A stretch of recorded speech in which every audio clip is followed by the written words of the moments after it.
mysteriously vanished in America's wilderness. Join us as we dive into the deep end of the unexplainable and try to piece together what happened.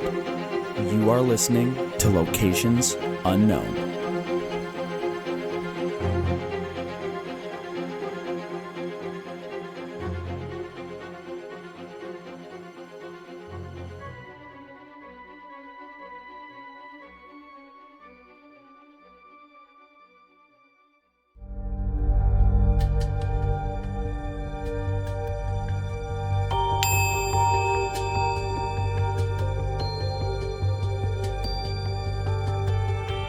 What's up, everybody, and welcome back to another episode of Locations Unknown. I'm your co-host, Joe Irado, and with me, as always, is a guy who's so cool that your imaginary friend with him, Mike Vandebogart. Whew, that was a tough one to get through. I screwed it up. I've done this like twice. Yeah. It's supposed to be a guy who's so cool, he's your imaginary friend's friend. Oh, there we go. There, I've repaired it. Repaired it. Oh, man. Well, thank you. Not a great start. Not a great start. It's going good. Well, thank you once again to all of our loyal listeners for tuning in. Just a couple of updates before we get going here. First and foremost, new Patreon shout-outs. So we got Brian Nutt, Amy Vanendel, Morgan Miller, Melissa Kuman, Mary Ellen O'Brien, Kelly Bishop, Allison Ferris, Jennifer Terranova, and Ryan Norton. Now, I have a feeling I may have repeated a few names there, but oh well. You get two shout-outs. Like from last episode, you think? I don't know. It's been a while. Or maybe they quit and then came back because they felt bad. They felt bad. Yeah, you're just recognizing some names. Couldn't live without us. If you want to help support the show, we've got plenty of ways you can do that. You can support us on Patreon. We have lots of extra episodes. You get cool swag when you sign up. You can interact with us. We've got YouTube memberships similar to Patreon. There, you just get episodes. You got premium subscriptions on Apple. We are in the approval process for subscriptions on X, finally. Oh, like we've moved up a step? We've moved up a step. All right. So thank you, old Muskie. Thank you, Musk. What else? We got our store. You can buy a bunch of swag on our website or Facebook. And, you know, if times are tough and you don't have any money to spare, you can always just spread the word about Locations Unknown to your family and friends and coworkers. Tell them, talk about it until they tell you to go away. I love when we have to keep things PG, and I can tell that you wanted to say something else potentially. But, I did. Yeah. But you correct yourself. That's good because we keep getting comments about how we're not political and we keep it clean. So, that's our goal. We want to keep it even line. Just name of the game. It's entertainment for all. Everything is so political now. We are apolitical. You're never going to hear politics. Even you just saying that might upset some people. Yeah, well... But that's okay, because we're telling you we're not doing it. We're telling you will never hear anything political on this show. Not intentionally, if a story includes something. If a story includes it somehow, but yes. We are never going to talk politics, and honestly, we don't feel like doing that. Cause this is fun. This is fun, and that isn't fun. So, absolutely. Yes. Yeah, we've had guests that have cursed. Yeah. We've had a couple stories where we've quoted people directly, and we'll usually alert you beforehand. But yeah, we prefer to keep it just, fun for everybody. So what else do I have? I just put out a post today from one of our newer ambassadors, Michelle. I think it's Metch, Metych. I never asked her how to pronounce her last name. That's really bad. But she's so cool. She's an editor at the Encyclopedia Britannica. She loves the show. She was one of the people that came on board to help us write, and she's done a lot of cool work for the Encyclopedia. She even started one of their videos. So I asked her if she'd be interested in doing like cool facts or tidbits in videos to help build her brand. Yeah. Eventually maybe do a show. And she loved the idea. So that was one of the first videos on Minerva Hoyt that she put out. It was awesome. It was really cool because it was just one little fact line from our show that she expanded upon and told this whole story about this woman and her important impact on desert plants. Yeah, no, it's really cool. So you can go to our Facebook page or Instagram page and watch the video. And I think is it on YouTube? I did not post it on YouTube. I'll get it up on YouTube too. Yeah, we'll get it in there. But she's going to be doing more. That was the first one, kind of like the trial. I thought it was awesome. No, it was really cool. We got a lot of great feedback, so that was really exciting. So, Michelle, welcome aboard. That was really cool, and you'll be seeing more great things from her. If you didn't like Michelle's video, you can call and let us know at 208-391-6913, and we'll play it on the air, and then we will berate you heavily in a Patreon episode where we can say bad words. Yes. So don't you dare, but I want you to call and let us know. Yeah, and leave your full name, too. Yes. Yeah, don't be a coward. Yeah. What else is going on? We filed our LLC for a media company that is underway. We have a couple shows we're talking to that we're going to be bringing in under this company, so you'll be seeing more about that. It's going to be very exciting. Mike and I are on the full forward path to go full time with this thing. Yes. So when that happens, you will know. We'll be putting out a lot more content more frequently, more shows, different types of shows. It's going to get really cool. And it's really all possible because of all of, especially the OG listeners. We have people that have been listening since the beginning. Everybody that supports us on Patreon and all the other subscription platforms. You know, it's all because of you guys and continuing to spread the word about the show that it's gotten to the point where we're able to do some of this stuff. A couple years ago, this wouldn't have been possible. Well, and it kept us going. Yeah. I mean, it's. There's been times where I wouldn't say we didn't want to do it, but it's like, hey, if we do one a month, you know, it'd be a lot more convenient. But the fact that we had patrons, the fact that we had listeners that love the show keeps us coming back and forth. And every time we leave, even if it's a day where I don't feel like doing it, as soon as we get here and get going, I'm like, get reinvigorated. Joe and I have come in sick to do it. We've come in when we really don't have the time to do it, but, you know, we, you know, struggle through and it's fun. I enjoy it. Yeah, it always feels way better afterwards. Like, oh, I'm glad I did that, and it's because of you guys. It really is. It would be if no one listened to the show, it'd be super easy to not do it. Yeah, some of the days. So thank you all. We're gonna keep pushing forward, and you'll just keep hearing updates as we go. Without further ado, all right, everybody, let's gear up and get out to explore locations unknown.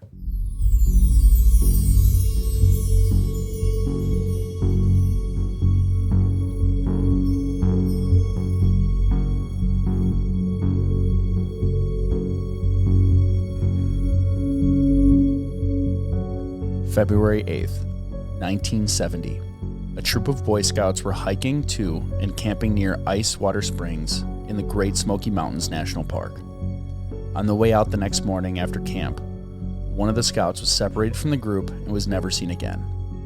Join us this week as we investigate the disappearance of Geoff Hague.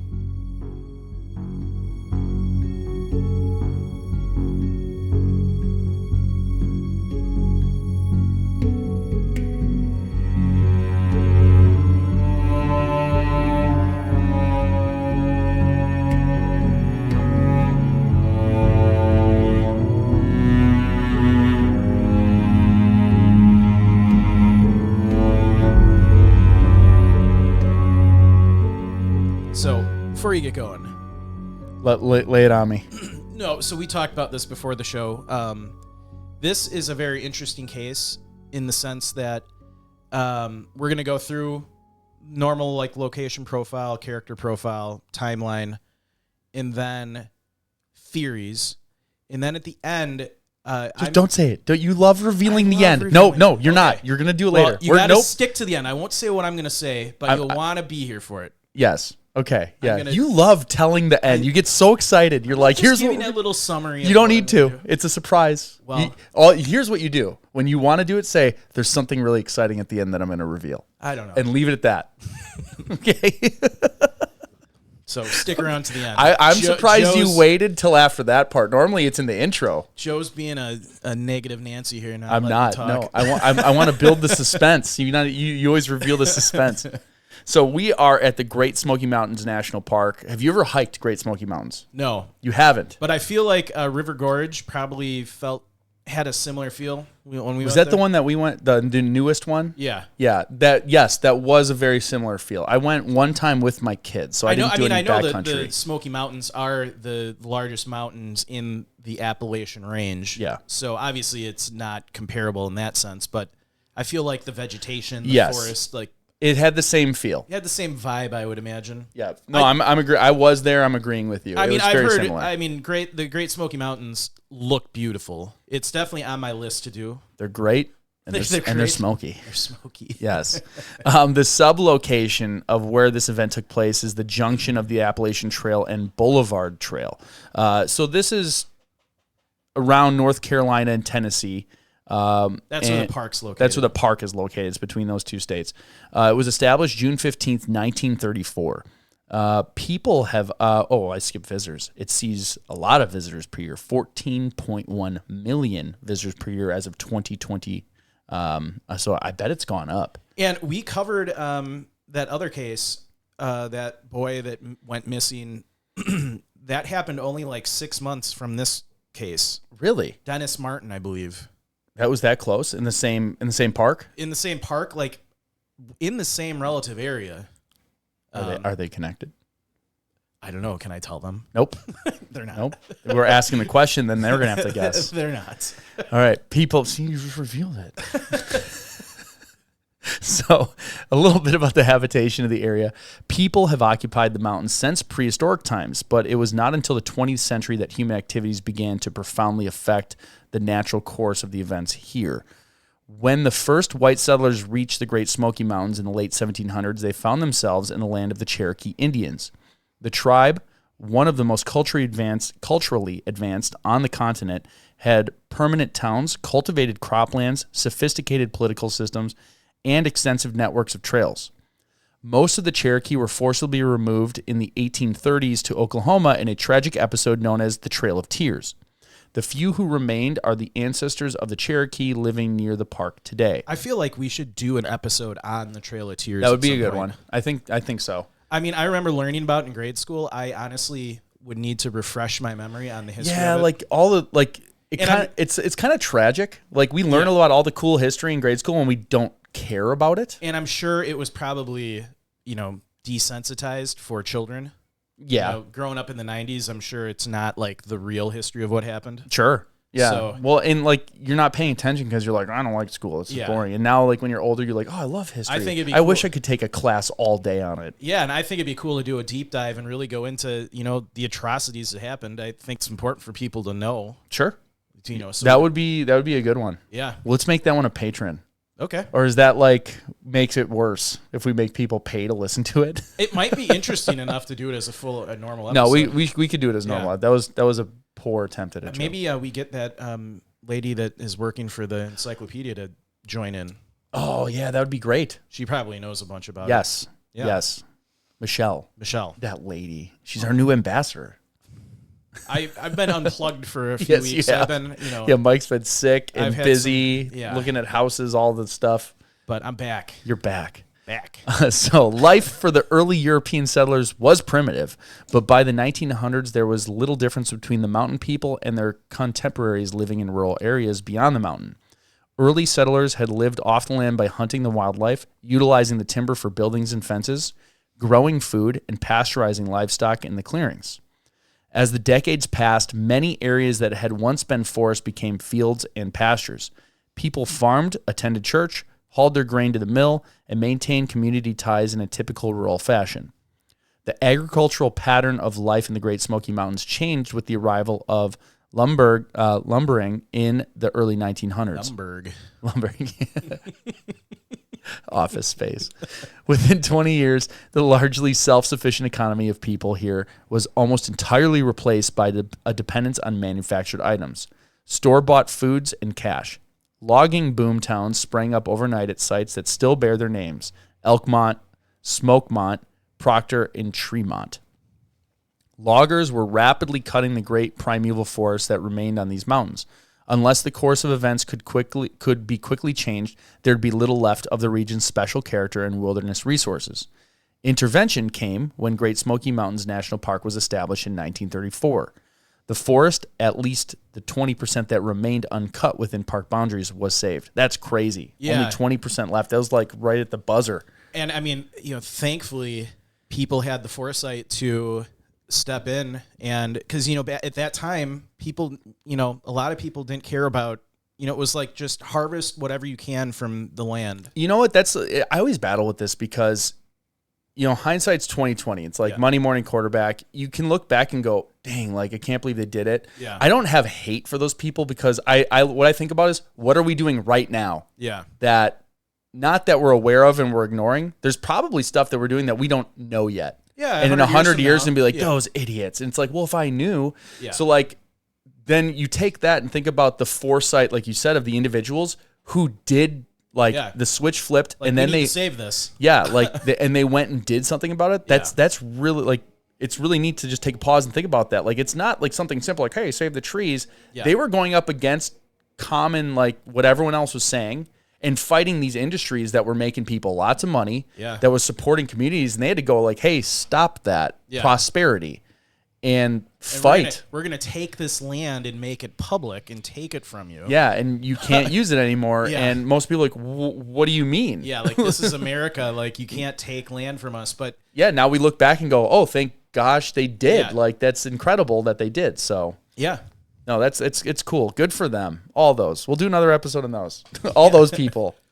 We'll do an episode, maybe a Patreon on like the history of the National Park Service. This is when we're full time at this thing. I know. You know what we would do when we stopped recording this? Go immediately make that episode. Because it would be our job to do that. Yes. So some interesting facts about North Carolina. Since we covered Tennessee in the past, we're just going to do North Carolina.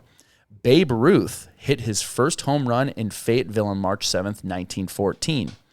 The Venus flytrap is only found in 2 American states, North Carolina and South Carolina, but is native to Hampstead, North Carolina. Did you ever have one of those as a kid? I did. I've killed many of those. Yeah. I had either overfeeding them or not doing something right. I would feed them hamburger meat, and apparently you're not supposed to do that.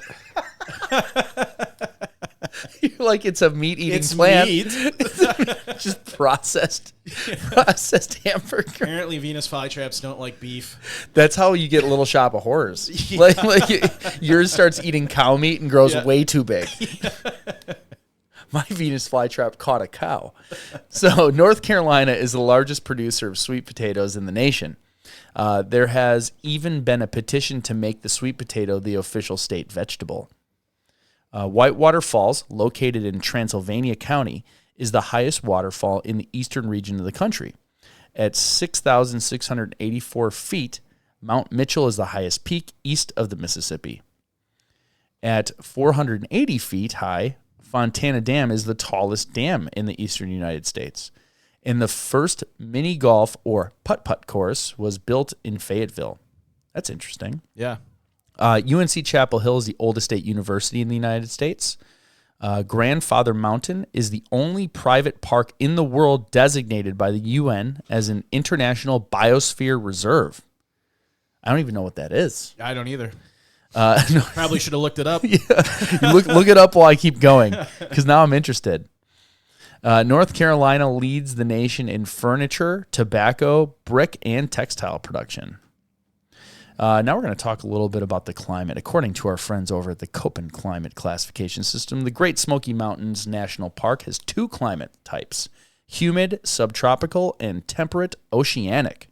The humid, subtropical air mass typically in place over the Smoky Mountains, coupled with the orographic lift, produces large amounts of precipitation. So annual precipitation amounts range from 50 to 80 inches, with heavy winter snowfall in the higher elevations. Flash flooding often occurs after heavy rain. Strong, damaging winds of 80 to 100 miles per hour or higher occur a few times each year around the Smoky Mountains, mainly during the cool seasons from October to April, as a result of a phenomenon known as mountain waves. We talked about that a little bit with the Russian case. That, and I think we talked about it, Steve Fawcett. Yeah, there was a couple of he times. He went down in Nevada. Yeah, that's super rare, but I think those were like cases where like, what else could it be? Yeah. Mountain waves are strongest in narrow areas along foothills and can create extensive areas of fallen trees and roof damage, especially around Cades, Coves, and Cove Mountain. Strong winds created by mountain waves were a contributing factor in the devastating Gatlinburg fire on November 28th, 2016, during the 2016 Great Smoky Mountains wildfire. Damaging winds can also be generated by strong thunderstorms with tornadoes and strong thunderstorm complexes, also known as mesoscale convective systems, occasionally affecting the Smoky Mountains. So a little bit about the terrain. The landscape of the Great Smoky Mountains has undergone profound changes throughout the ages. The rocks in the area are mostly of a sedimentary type. That is, they were formed by accumulations of soil, silt, and sand, and gravel deposited into huge shallow sea. Over millions of years, more and more sediments were deposited, becoming layers of hard rock, some 9 miles or more thick. That's crazy. 9 miles of rock. Yeah. In like inland seas. Like it's crazy to think at some point, you know, it was underwater. Half our country was underwater in giant inland seas. Yes. Approximately 200 to 300 million years ago, drifting continents gradually collided in a climactic mountain building episode. An entire belt of folded and faulted rocks extend over 2,000 miles from what is now Maine to Georgia and is known collectively as the Appalachian Mountains. The Great Smoky Mountains are but a small portion of that range. The Appalachian Mountains are among the oldest mountains in the world, which is why they're small. Yeah. They're just worn down. They used to be like, they used to look more like the Rockies. Yep, and just wind. Wind and rain. That's how old they are. Wind and rain wore them down. The Smokies are among the tallest mountains in the Appalachian chain within the park. Elevations range from about 875 feet to 6,643 feet. So that's not that high for a mountain, but it once was. Yeah. With 16 peaks rising more than 5,000 feet, Mount LeConte towers to six. Oh, I said that wrong. Remember that lady called in? Yeah, hope she calls again. Yeah, she should call back. You learned again. nothing. Yeah. From a base of 1,292 feet, making it the tallest but not the highest mountain in the east. The park's highest summit, Klingman's Dome, is the third tallest peak east of the Mississippi River. A little bit about the animals in the area. There are bears. We got to see a couple bears pretty close, actually. We didn't approach them. They approached us, and we just kind of hung there, made noises, did all the things you're supposed to do. Yep. Bears in the park are wild, and their behavior is unpredictable. Although extremely rare, attacks on humans have occurred, inflicting serious injuries and death. You treat bear encounters with extreme caution. Bear spray may be carried by hikers within the Great Smoky Mountains. I recommend you do that. Yep. For strict purposes of protection against bodily harm from wildlife. You don't just willy-nilly spray it because you see a bear. It's when it gets too close or aggressive. Make sure to check what way the wind is blowing, or you're going to turn yourself into a nice peppered meal for the bear. Yeah.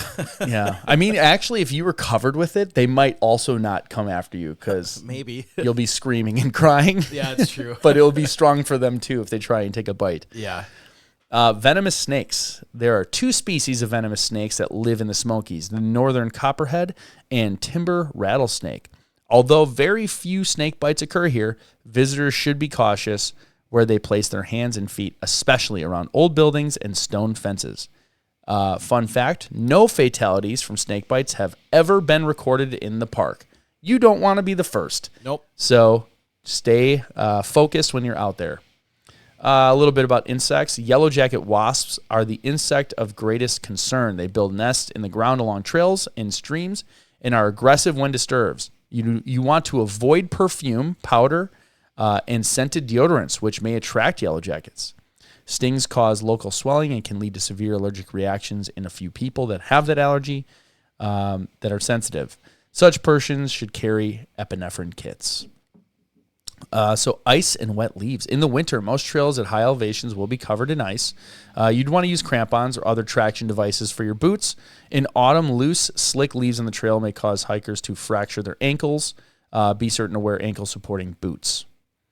Trees and limbs. Before you sit down for a rest or set up camp, take a moment to look up and around you for any tree or limbs that may pose a hazard. Move away from areas that may be threatened by a tree or limb fall. I don't think people think about that when they're out camping and hiking. Yeah. I always look to see what's above me before look for the Widowmakers. Yeah. They literally call them that because it actually, doesn't kill a ton of people, but you'd be surprised. Happens. Yeah, it happens. A tree falls on you in your tent. Yeah. I mean, I always, maybe like a pine type tree I'll put my tent under, but typically I would like open space above my tent. Yep. No, totally agree. Yeah. It's just something you don't think about, but it probably kills 1 or 2 people a year in the parks. Yeah, absolutely. When we did that case on the murder on the Appalachian Trail, the guy who was writing the story talked about how a Widowmaker fell right between his tent and his buddy's tent and missed them by inches. Yeah. And it was like a big one. Yeah, and I mean, especially in a park like this where there's high winds, branches and limbs are going to be falling down all the time. Absolutely. Dangerous stream crossings. Heavy rains cause swollen streams that may be unsafe to ford.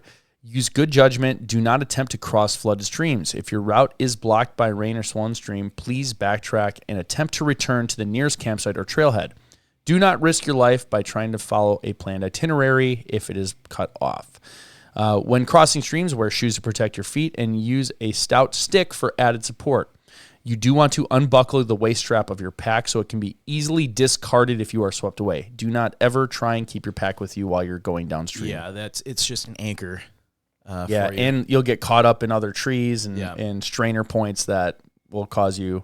I mean, that'd be the worst in the shallow stream if you're caught in a strainer point. So that's like a branch or a limb that's reaching over the water. Mm-hmm. If you get stuck on it and the water starts, it can lock you in there and you can drown with water just pushing into your face. Yeah, just like 6 inches of water probably if it's fast enough. And so no bueno. Just be careful. That's all we ask. And then you want to treat all of your drinking water. The protozoan Giardia lambia may be present in park waters. When ingested, their reproductive cyst may cause an intestinal disorder that appears weeks after your trip. The easiest method of effective water treatment is to boil the water for 1 minute or use a filter capable of removing particles as small as 1 micron. Some tips for hiking in the Great Smoky Mountains. Let a responsible person know your route and return time. So you have them contact the park. This park's number, 865-436-1230, if you do not return within a reasonable time. Do not call them with complaints about the show. That was the number earlier. You always hike with another person if you can. I know people love solo hiking, but it's a lot better if you can keep your hiking party together and stay on officially maintained trails. Always keep children in your sight when you're hiking. Do not allow them to get ahead of you or fall behind. Remember, leave no trace. That means don't walk on not trails because you are crushing grass or maybe areas that they want to let regrow. Yeah. Do not rely on technology to save you. Cell phones do not work in most places. The park, in the backcountry, and GPS is sometimes unreliable. We always say you bring it anyways, but that is like a backup. You can use the light, things like that. You want to carry a current park trail map. Know how to read it. Remember, the park trail map is flat representation of the park's rugged mountainous terrain. Have a flashlight, headlamp, even if it's just a day hike, because you could get stuck. If you have trouble on the trail, darkness may fall before you can finish your hike. Make sure you have adequate water.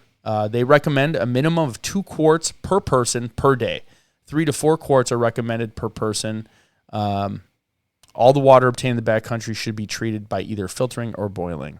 So that's the minimum 2 quarts. 3 to 4 quarts are recommended. And it shouldn't be tough in this park. There's lots of water. There's a ton of water. So you want to carry a small first aid kit. Do not hike at night. If you are camping, plan to get to your campsite before dark. It's very easy to get lost at night, even on a trail. Yeah.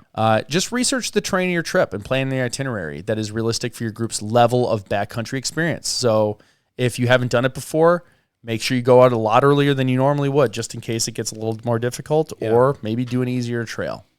And if you're hiking with people who might have, some medical issues or, just even if you're physically fit and someone in your group isn't, you got to plan the trip for. You might have to help them out. The least capable person hiking with you. Absolutely. That is a great point. I don't know if we don't say that enough. You want to plan your trip for the least capable. What's the weakest link? And if you don't want to do that, don't bring those people. Yep. But you should, because it's great to get out in the woods. Don't bring those to the harder trails. Bring the easier ones. So, Mike, tell us about Geoff. Yeah, so we actually don't have a lot of personal information about Geoff.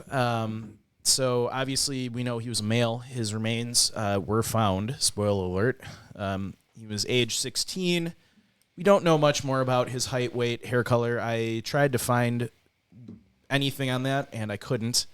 Clothing and gear he was last seen in. He was in a warm corduroy coat, sweatshirt, heavy scout pants, and boots that had, and he had a decent sleeping bag. His pack also contained matches to start a fire and some limited food, but for the time of year that he was out hiking, he really wasn't prepared for a long overnight stay in the park. So very likely a contributing factor in his disappearance.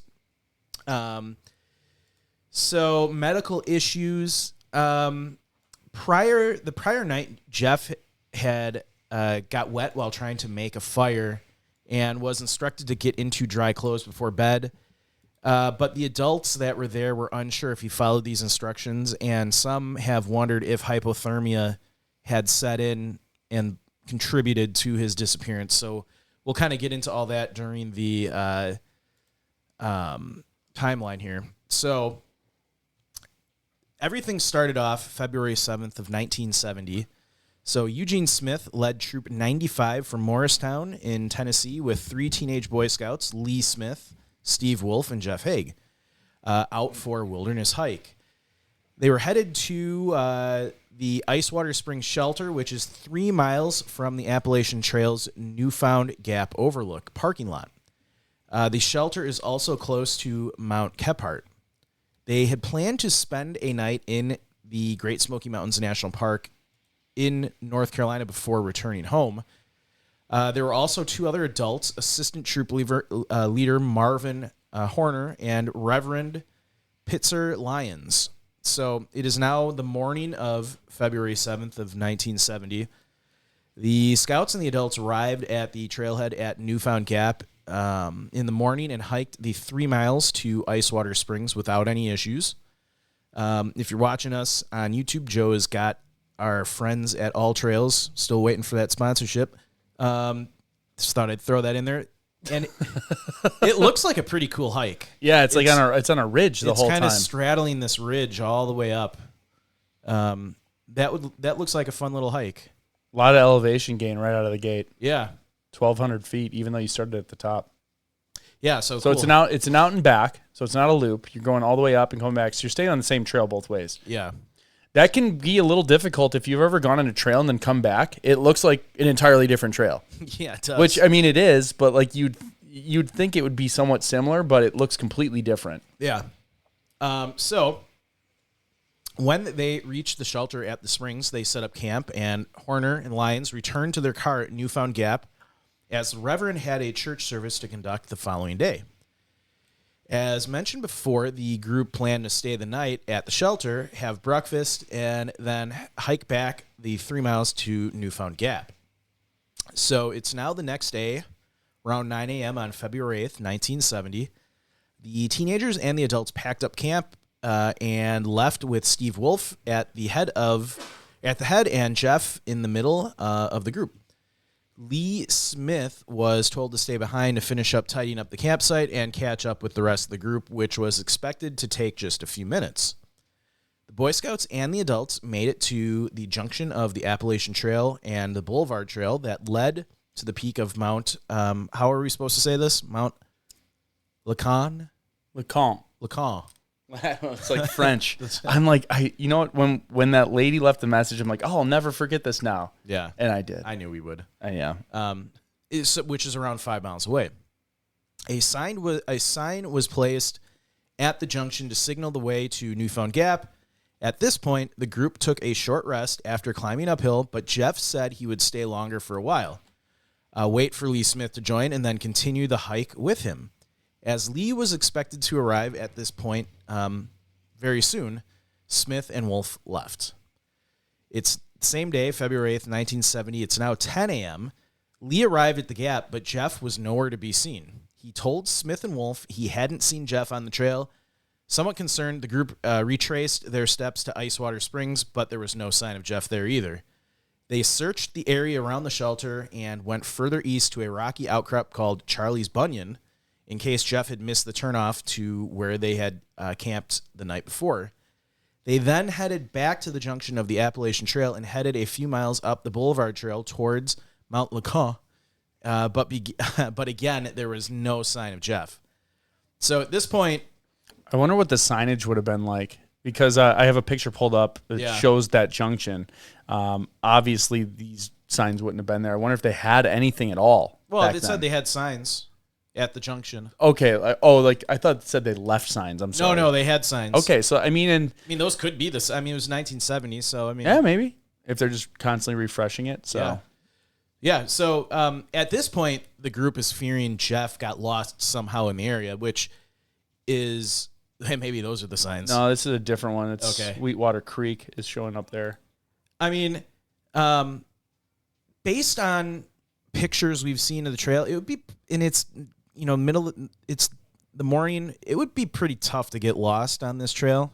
So yeah, it's pretty short. Yep. I'm going to go to some of the reviews and see what people are saying. It's pretty well marked as far as trails go in the parks. Like, we've hiked on some pretty, where you just got some sketch ones, cairns every like 200 yards, and maybe a little like area where there's like grass not angry down. short haircut women. Yes. Piles of rocks. Piles of rocks. So like I said, everyone feared that he was lost somewhere in the area. So the boys and the two men headed back to the car at Newfound Gap and drove over to Sugarland's Visitor Center near Gatlinburg, which was the park headquarters.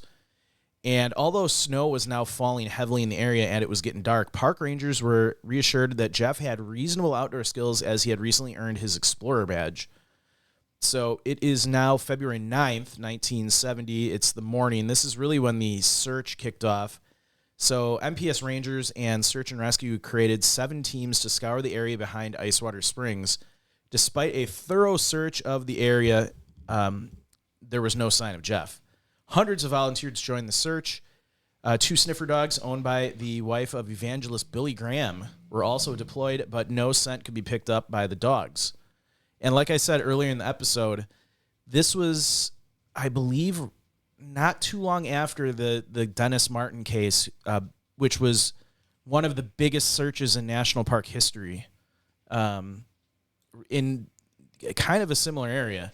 So, like I said, we had hundreds of volunteers out there. We had sniffer dogs, and nothing was found.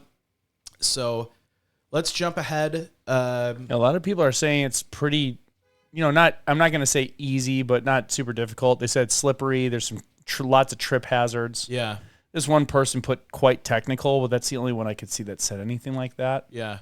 A lot of people are saying, hey, you could probably do this in normal shoes, but boots would be best. So I'm not seeing where it's telling me if it's like moderate. Oh, yeah, moderate. I was going to say I'd call it about moderate. Yeah. Okay. Yeah. I mean, for scouts, probably fine. Should be relatively easy. For a day hike, but the kids, if they're in shape and have done this and before. they did it overnight, so they weren't even going out and back in one day. Yeah, we're talking 3 miles. Yeah. I mean, so let's jump ahead a bit here to February 16th of 1970. Geoff's pack actually was found on a rocky outcrop in the middle of a river with all its contents removed. This was a quote from the Johnson City Press. So Monday, 8 days after he vanished, his pack, camping equipment, food, extra clothing was exposed to view as heavy snow in the area melted. We found neatly piled on a rock in the upper reaches of the rugged Walker Prong drainage area. The stream at the point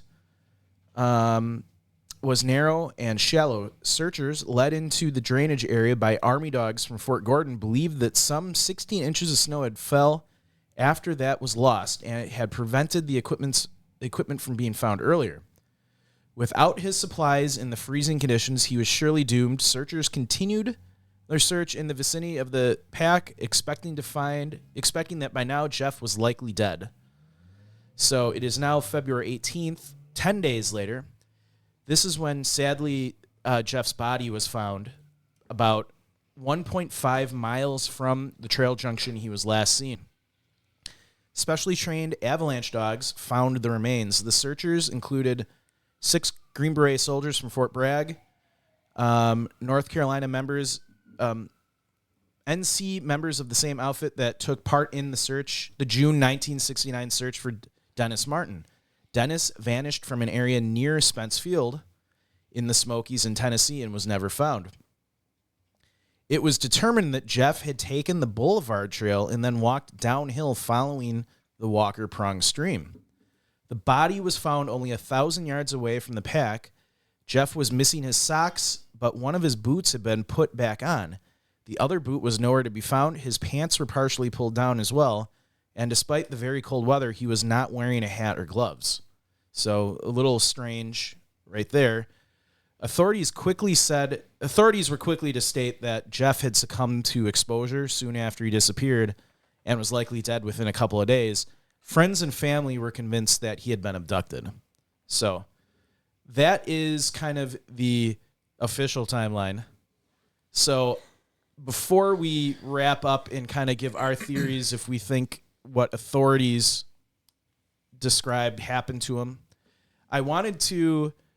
So this case over the years has sparked a lot of controversy. So people have not believed what authorities have said about the disappearance.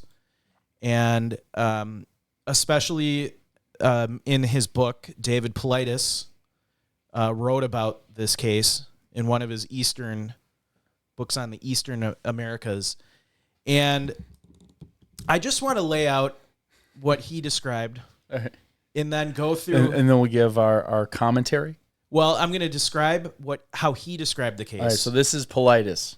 I'll clearly state when it's his opinion. Okay. I want to give everybody an idea. I just don't want to be associated. Yeah. No, I just want to. I think this is a really interesting case because this happens a lot with these. So Joe and I always try to take a grounded approach to what we think happened to people, and we don't twist the facts. Yeah, we'll specifically, we call it off the deep end. Yeah, when we're ready to be more creative with a theory that we aren't going to lend any credence to other than it's like a fun thing or like a Hollywood version of what we think could have happened. Yeah, so we're not going to twist the facts to fit our narrative of what we want, what we think would happen. So, but I kind of feel, and a lot of people have this opinion, at least on this case, that Paulides and many others have twisted the facts of this case to kind of fit their narrative that something maybe more sinister is going on. So I want to just read some quotes from his book. Give me a second here to pull it up. And then I will go through what the news media and law enforcement, I have detailed quotes from media at the time describing kind of what happened to Geoff. So one of the first claims that Paulides makes is that, this is a quote from him, "It was almost the same time the group realized that Geoff was lagging behind. Not sure why, but he was traveling slowly.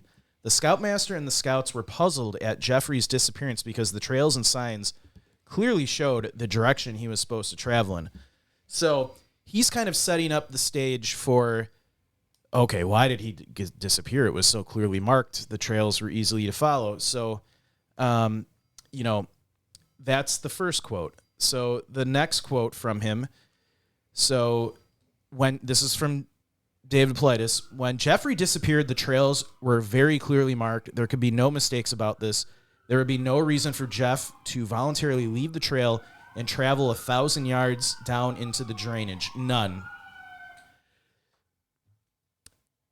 So here he's trying to set the stage now for something happened to Geoff to force him to go 1,000 yards off trail somewhere else. So there's like an accident right out behind us. And I'm like making sure they didn't hit either of our cars that are right there. I hope our cars are okay. You keep going. I'll be listening, but I'll go look. I'm going to look out the window real quick. Okay, go look. Here goes a guy in an ATV. He's probably not feeling too good about that decision. Okay. See, now everyone listening to this, like, you got to go watch on YouTube. Yeah. There's a lot of crazy stuff going on in the background right now. The studio cam. Yeah, I'll go to the public screen here so look at all the chaos. What is going on out there? All right, you keep going so people get mad. If you have to go outside, go outside. Just to find out what's going on? Yeah. Oh, here comes an ambulance. Okay. Sorry to everyone listening. Oh, yeah, I hope everyone's okay. This is like the most chaos we've ever had outside our studio. This is why we love it here. Yeah. All right, you keep talking, and then all right. I'm listening, but I'm gonna go look out the window real quick. You might have to go outside. Maybe. You keep going though. Okay. We can't stop anymore. Keep going. So, like I said, David Paulides is now trying to set the stage that something forced Geoff, or something maybe had grabbed Geoff and taken him 1,000 yards, down into the drainage. So that is the second quote that I wanted to make. So, and then he goes on to state, give me 1 second here to pull it up.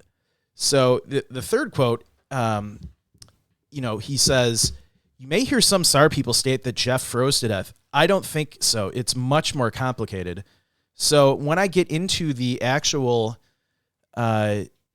statements from news media at the time, I think you'll get a picture that, no, it was very probably clear that he, froze to death. So let's see if we have another quote from David Politis.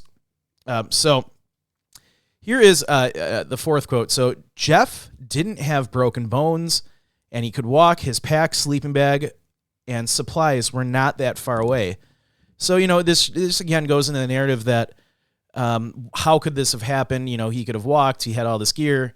So, and then, let's see, do we have another quote from Mr. Politis? Yeah, here's the fifth quote from, only after many hours in this very uncomfortable condition, things start to change and go numb. The process doesn't happen quickly. Geoff suffered for quite some time until his body started to shut down.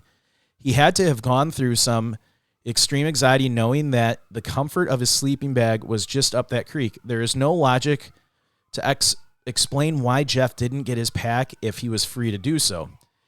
Politis then goes on to claim that there is no logical reason for him to enter a freezing river during heavy snow. None. And let's see here. So what'd you see? There's it must have been an accident. They got somebody in a neck brace, but as a former EMT, I can tell you it's definitely not serious by how they're acting. So don't feel bad. Okay. I've done this 1,000 times and just watching the body language and how they're moving. They're moving fast to get them in because it's raining right now, but I think everyone's okay. We try to make an effort to not call out what's going on around the studio, but it is so ridiculous right now. I mean, there's probably 7 squad cars, couple ambulances, a fire truck. It's really chaos out there. Yes. So I did a little quick Instagram reel live Okay. just so people are going to be seeing that and be like, what the heck is going on? So then we have another quote from Politis. So it seems very odd that a Green Beret team enters the search for Geoff and, as is the case in Dennis Martin, are unable to find the boy. Well, in fact, they did find the boy. So that quote just seems like a complete fabrication. Then he goes on to claim that the Army K-9 units didn't even believe Geoff was in the park and believed he exited via the highway. You'll find that quote is unfounded because the dog teams did find his scent all over the park, which actually led to the discovery of his body. And another quote from Politis, Geoff was found next to a creek, deceased, his backpack found in the middle of the creek, a creek that no reasonable man would ever enter during a winter storm, yet a creek someone entered and placed Jeffrey's belongings on a rock. The person that set Jeffrey's pack on the rock will never be identified because there are no tracks that can be recovered in a creek bed. He then kind of ponders out loud, missing people are reportedly found in or near creek beds. Think about the reasons why this may be occurring. And let's see here. Do we have any more quotes? So that was the last quote I had from. So you can kind of see, and the whole reason why I bring this up is to kind of, show that when Joe and I are covering cases, we don't have a narrative to fit. We're telling the stories, and then we're trying to use the best available information to come up with the most logical explanation. We have no dog in the race. And, a case like Politis, he has this book where he's trying to connect the dots on all of these different disappearances and claiming that I'll go out on a limb and say that there's probably some situations where the National Park Service has not been forthcoming in providing information on disappearances for one reason or the other. Is it a national conspiracy? Guys in black suits in a dark smoke-filled room like plotting against the public to conceal these cases? I don't think so. Yeah. But I think there's a lot of people online that take these cases and try to fit them into their narrative to make the case sound scary or sound spooky.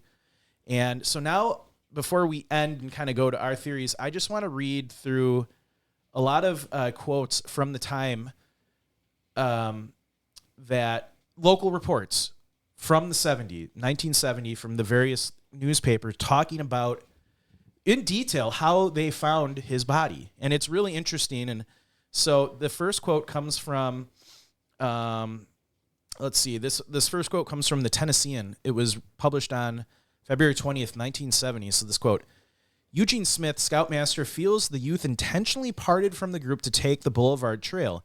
He said that Geoff and 2 other scouts got into a snowball fight the night before, and Geoff apparently got the worst of the scrap and was disturbed after the 3 boys were reprimanded by Smith. So right there, we see that he had gotten into a fight basically with the other scouts, and he was, being a teenager. Kids are moody. Joe knows this. He's got some teens in his house. Yeah, I have too many teens in my house right now. He probably was really pissed off and made a bad decision on leaving the group and hiking up a different trail. So another quote from the Johnson City Press. This is February 18th of 1970. The boy obviously intended to separate from the rest of his party, and the moment he stopped at the trail junction to rest, there seems no question about that. And then the search teams actually concluded this based on the evidence they gathered that Geoff had left the Boulevard Trail in an attempt to reach the U.S. Highway 441. Geoff then changed his mind in the rugged terrain and attempted to regain the Boulevard Trail, but he did not make it. So U.S. 441 is visible from the Boulevard Trail, according to the 1970 sources. Geoff's scout group hiked, as previously mentioned, to the Newfound Gap parking lot. This parking lot is located next to U.S. Highway 441. So now we have a quote from the Victoria Advocate. This was published on February 19th of 1970. Earlier, park officials had expressed the belief that young Geoff might have made his way to US 441 and been picked up by a passing motorist. This theory was supported by the fact that dogs followed a scent along Walker Prong Tuesday to the highway and then lost the trail. We have now a quote from the Kingsport Times, February 18th of 1970.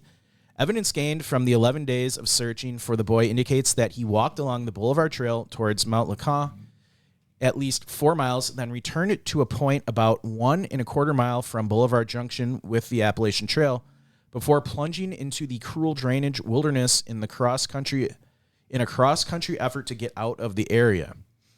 So now we have a quote from the Danville Register and Bee from February 19th of 1970. I was shocked by how many different papers covered this. Yeah, I don't even have images of all of those. I had a couple of them. Yeah, and I am shocked by how many papers in the area they had at this time. Yeah. Ashley said that there were several minor scars and bruises on the youth's arms and hands. He said Geoff apparently had tried to climb a steep incline and tumbled about 20 feet, landing against a small tree. And finally, the last quote I have from the Tennessean, February 20th of 1970. After traveling a half a mile, Geoff apparently set up a small camp. While doing so, he unexplainably neatly stacked some of his most vital belongings on a rock in the middle of the Walker Prong stream. Later, he backtracked 2/5 of a mile towards the Boulevard Trail and met his death. Sadly here, this is a little graphic. Geoff's crumpled body was found resting against the base of a tree after he had tumbled off a 20-foot ledge. So I went through the quotes from Politis. So if you had just read his book about this case, you would think something very like he was abducted or something else happened. Like a lot more sinister. Like maybe something that might sell books a little more. Yeah. But when you actually listen to the news reports from the time, you realize, to recap, he got into a fight with his friends. Being a teenager, he was, pissed off, and he's like, you know what, I just want to get out of here. I don't want to go back in the car with them. I'm going to hike to the highway. He started hiking to the highway, realized he made a mistake, tried to get back to the trail, got turned around, it looks like. He, for whatever reason, put his gear and his stuff on that ledge in the middle of the stream, which was probably frozen at the time, being that it was February. Yeah. And when he was setting up camp, he had an accident and fell 20 feet to his death, and that's where they found his body. And his body, according to the medical examiner, showed signs of a fall, scrapes and bruising. And and I thought it was really interesting reading those quotes and kind of getting a detailed breakdown of kind of what they thought he did. Yeah. Now, obviously, it's all speculation. It's speculation in a sense, but they picked up scents. I think I believe the search and rescue teams. Yeah, if they know the area and there's I think if you're out there and you have all that stuff put together, there's very few things of what it could be. Yeah. And you don't necessarily have to get the motivation correct. like the why. It's the there he is. Here are the possible ways that the body could have got there. Yeah. Here's the most reasonable. Is that called Occam's razor? Like the most logical explanation is the explanation. Like, yeah, it's something like that. I'm sure I butchered that among all the other things. But I think if I didn't have those quotes from the paper, I would have probably come to a similar conclusion. I would have thought that it was odd. If we didn't know the timeline of what happened to him, I think it would have been odd for him to leave the trail because it is a well-marked trail with signs pointing to where you should go. Yeah, unless, teenage boy seeing something cool. Yeah. Yeah. And I can fully see him going off trail, trying to get to the highway, realizing, oh, this isn't going to work out, and then trying to get back, and then getting turned around. Yes, that if you're off the trail, it's remarkably easy. And it's rugged. It's pretty rugged where he was. Even if it's not rugged. Yeah. Once you leave a trail, you could be 30 feet away and turn around a couple times. Yeah. You will maybe never see it again. Yeah. Like, it's remarkably easy to get lost going off the trail in an area that's not crazy. And even though he was trained as a Boy Scout, he didn't have any navigation gear with him. It doesn't sound like he had a compass or a map. We don't know if he was trained on, didn't have a topographic map. He had none of that. So yeah, if he got turned around, it's going to be really hard for him to navigate out of there. At least at a bare minimum, if you had a map, and you know what way the sun rises and sets, you can kind of figure out, like you start at the last point you think you were, like, you were at the junction. So if you turn around, you have a map, and you're at the junction, and you know what way east and west is, you could probably with reasonable accuracy determine where you are. Yes. And if you're not sure, you can stay right there. Yeah, they'll find you. And they will come and get you. And without a map or a compass, it's going to be harder.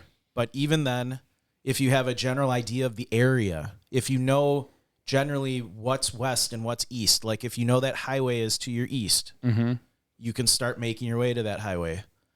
Or one of the safest things you do is follow the stream. Yes. Follow the stream down elevation. But yeah, unfortunately, I think the search and rescue were spot on with the evaluation of what, it was winter. He wasn't really prepared for the cold, and he had an accident. He fell. I think the fall killed him. I think so. It sounds like it based on where they found his body against that tree. Yep. So I think sadly, unlike a lot of the cases we covered, this one's pretty clear cut, but I just wanted to highlight what happens with these cases. People intentionally omit certain facts about the case to fit their narrative to make it seem more spooky and that's something Joe and I don't ever do. We just tell you the story and tell you what we think happened. Yep. So yeah, absolutely. And it pains me to say that stuff about Politis because I do love his books. I don't think it pains you that much. Not that much. But you know what it does? It makes me question when I'm reading his books, every story he tells. I think that's the worst part is as soon as you do it once, it's okay, what are the other times? It's not the first time I've found mistakes in his books on cases where the information is just flat out not correct. Yeah, and that's where it's I write it off as all right, maybe, he got something wrong. But yeah, that's where happens once. Okay, people aren't going to be perfect. That's why we encourage people to call in and help us correct anything that's wrong. And that's not call in and say we don't research enough and then leave zero examples. If you know something we don't, you have to tell us where. Okay, we said get better. We said XYZ and it's actually this, and then the source, and then we immediately go back in and correct it because we want to have one of the most correct records of these cases that exist. And I will say this, we got a very interesting voicemail about your outro of Leave No Trace. We would like to specify that we mean leave no trace in the sense of leave the land you're hiking in pristine. Don't leave garbage. Don't go off trail. That doesn't mean go out and get lost and don't. Someone called in and said we should specify when we say leave no trace, we mean garbage and not like yourself. Yeah. So I thought it was self-explanatory. It is self-explanatory. Sometimes people like to just No, overly do stuff. The person likes the show and still likes the show, and I read the voicemail. I didn't actually listen to it, so maybe it was probably a joking manner. I'm sure it was. But I just, for those people that are literal, I just want to make sure that we mean leave no trace in the sense of don't leave all your garbage in the park. Yes, very much. Definitely, get yourself out of the park. Yes. Don't, go in and leave no trace. So, I don't know. Any theories? I mean, do you think it's what they described? Yeah, Occam's razor. There's a least amount of inputs that make that outcome true. I mean, whenever you get into like the scouts and adults and boys, like there's always that chance that something weird happened. Is that going to be your off the deep end? No, I don't have an off the deep end on this one. I think he fell and died. I think it's just an unfortunate accident. Yeah. That time of year, the one thing I did read when I was going through all the All Trails comments was how slippery it is. Oh yeah, and lots of trip hazards, very rugged. So if he's climbing around, he's not on trail. Yeah, off trail in some more dangerous locations. Miscalculation. I just shared a couple videos on Reels the other day of a guy who one little misstep on a ridge and almost fell off the side of a mountain. Yeah, like he would have been dead. And it was just one little tiny little error. Yeah, and it wasn't wet. Yeah. So yeah, it could have just been really unfortunate where he lost his footing and maybe he was not dead from the fall, but too injured to move, and then you succumb to the elements very quickly after that. So yeah, very unfortunate, but I think it's pretty clear cut, and I agree with kind of their how they summarized it. I agree as well. Well, with that said, I don't think I have anything else on that. Thank you very much for tuning into our show. I almost said your show. I was at Electric Forest for 4 days. I'm still recovering. No sleep, hardcore EDM music, some jam bands. It was a lot of fun, but I'm still not back to 100%. Yeah. But thanks again for tuning into our show. We appreciate you all. I know, right? We appreciate you all for listening and sharing locations unknown with your friends and family. Be sure to like and follow us on Facebook, Instagram, Twitter, and YouTube. Definitely go to YouTube. You'll see all the chaos in the background of this video. Still going on. It's still going on. Also, if you'd like to support the show monetarily, as we said, visit our website or Facebook store to buy some sweet, sweet swag. You can also subscribe to our Patreon account, YouTube subscriptions, Apple subscriptions, all the places where Spreaker has subscriptions. Spreaker has subscriptions where you can get all these extra episodes. We did switch hosts, so any of you that listen to us on Podbean and you're wondering why we haven't posted anything new, it's because we don't. Oh, we don't. Did we have people who have Podbean and listen? A couple hundred people were subscribed. Really? Yeah. Interesting. Yeah, so they're probably wondering what happened to us. Well, we're still around. We're on Spreaker. Okay. So we're on Spreaker now. So those people aren't going to hear this because they're waiting for us to post on Podbean. Yeah. So if you're friends with a Podbean listener, tell them. Let them know. Let them know. Yes. But we'll be doing a Patreon episode right after this. We're covering the guy that went missing for 10 days and then was found. Yep. Don't say you look at how badly you want to reveal what we're going to talk about. We're going to talk about it's going to be really interesting. That's what you say, and it really is. This isn't a David Politis fake out to sell books. No. There's some pretty controversial things going on, so you're going to want to listen to that. So want to sign up. Yeah, and to hear this one, you have to subscribe to the $100 a month tier. I'm just kidding. We don't even have that tier. No. But lastly, when enjoying the beauty of nature, whether backpacking, camping, or simply taking a walk, always remember to leave no trace. Thanks, and we will see you all next time.